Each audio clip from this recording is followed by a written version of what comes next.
Everyone, আশা করি সকলে ভালো আছেন। তো আজকে একটা গান নিয়ে কথা বলবো। একজন বাংলাদেশি ছেলে হয়ে এত সুন্দর হিন্দি গান করতে পারে, গানটা কিন্তু আমার খুবই ভালো লাগলো। তো আপনাদের যদি ভালো লাগে আপনারাও কমেন্ট করে জানাবেন।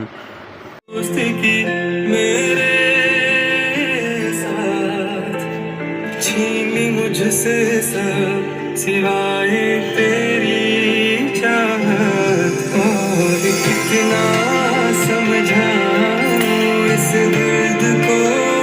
এই যে এখানে কণ্ঠস্বরটা এতই ভালো লাগলো, আসল বলার মতো না। तू लौटेगा नहीं कभी,